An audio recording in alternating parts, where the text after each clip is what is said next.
Ma'asyiral muslimin, hadirin pemirsa Assalamualaikum Nusantara yang insyaallah dirahmati oleh Allah Subhanahu wa taala.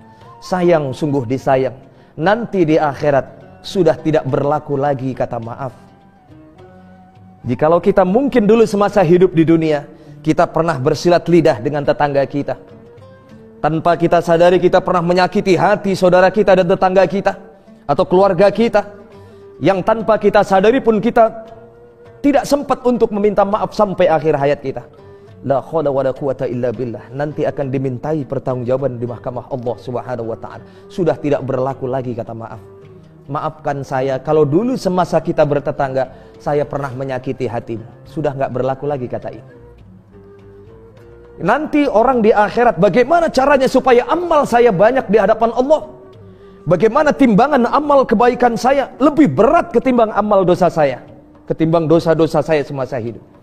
Lalu dengan berbagai cara banyak orang nanti mencari-cari dosa yang pernah dia lakukan kepada dirinya untuk menambah timbangan amal kebaikan. Bahkan dalam sebuah riwayat banyak disampaikan seorang anak bahkan sampai berani menyeret orang tuanya yang sudah duduk di dalam surga enak, gara-gara haknya sebagai anak dulu tidak dipenuhi oleh kedua orang tuanya.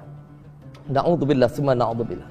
Bagaimana caranya nanti supaya manusia bisa masuk ke dalam surga? Dengan berbagai macam cara mengambil pahala-pahala dari orang lain supaya berat timbangan amal mereka nanti di hadapan Allah Subhanahu wa taala dan bisa masuk ke dalam surga.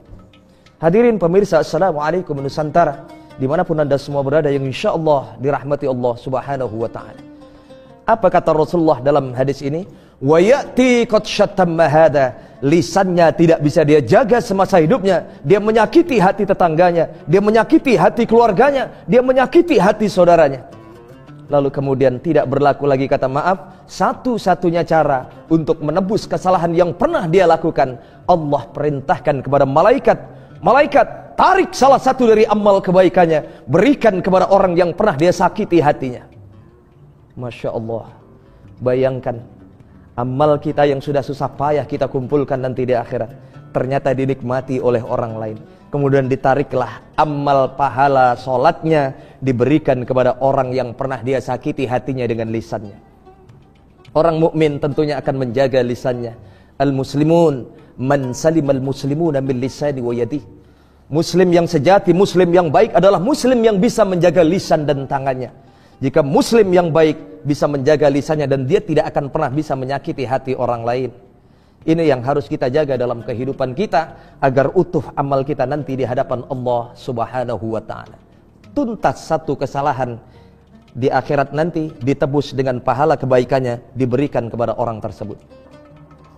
Lalu kemudian ada lagi sekelompok orang yang meminta pengadilan di hadapan Allah. Tunggu ya Allah, kami pun tidak terima kalau dia masuk ke dalam surga. Atas dasar apa engkau tidak terima kalau orang ini masuk ke dalam surga?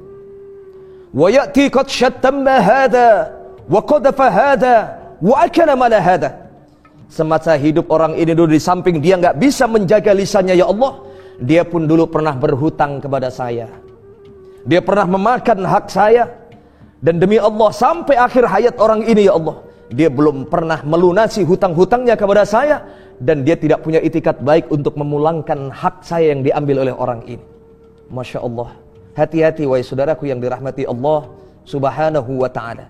Perihal hutang ini sangatlah dahsyat nanti di akhirat, yang akan menyebabkan manusia tidak jadi masuk ke dalam surga sebelum mempertanggungjawabkan ini di hadapan Allah Subhanahu wa ta'ala. Sekecil apapun hutang yang pernah kita pinjam di dunia ini, maka akan menjadi batu sandungan kita, tidak akan pernah jadi masuk ke dalam surga sebelum kita menebus kesalahan kita berupa hutang ini. Saya yakin di antara semua pemirsa yang nonton televisi ini, yang menonton acara ini, mungkin rata-rata kita semua pernah berhutang. Saya jamin mungkin bukan hanya 100%, 1000% kita rata-rata pernah berhutang. Bahkan yang ngomong sendiri pun pasti pernah hutang. Ini fitrah, Rasulullah pun juga pernah berhutang. Namun bagaimana etika orang yang berhutang? Sebaik-baik orang yang berhutang adalah sebelum jatuh masa perjanjiannya dia harus sudah memulangkan hutangnya. Ini yang terjadi sekarang, Masya Allah. Kadang-kadang orang yang punya uang yang dihutangi sampai malu dia menagih-nagih hutangnya. Mari kita berintrospeksi diri. Pernahkah kita punya sifat seperti ini? Ketika kita pinjam uang kepada saudara kita, kita sulit untuk ditagih. Hati-hati wahai saudaraku yang dirahmati Allah, hutang ini sangatlah bahaya. Jika kita tidak lunasi di dunia, maka akan harus kita lunasi nanti di akhirat. Semua kita pernah berhutang, bahkan sampai-sampai tradisi keluarga kita, orang tua kita, dan mungkin di agama kita dianjurkan ketika nanti kita sudah meninggal dunia, itu ada istilah ditalkin atau wasiat dari keluarga. Jika orang tua kita meninggal dunia, pasti ada salah satu dari keluarganya berwasiat kepada jamaah takziah yang hadir. Wahai jamaah sekalian yang hadir untuk mendoakan orang tua kami mohon dengan sepenuh hati kami untuk meringankan langkah kaki orang tua kami di alam barzah. Maafkan segala kesalahan semasa hidupnya. Itu wasiat pertama. Wasiat yang kedua yang selalu kita ucapkan di saat keluarga kita meninggal dunia, ini yang paling penting. Jika keluarga kami atau orang tua kami yang meninggal ini semasa hidupnya pernah terlibat hutang piutang, sampaikan kepada kami sebagai ahli waris atau keluarganya untuk bisa melunasi hutang-hutangnya agar supaya ringan langkahnya nanti di alam barzah. Dan demi Allah sekali lagi, tidak berlaku lagi kata maaf untuk menebus hutangnya nanti di akhirat.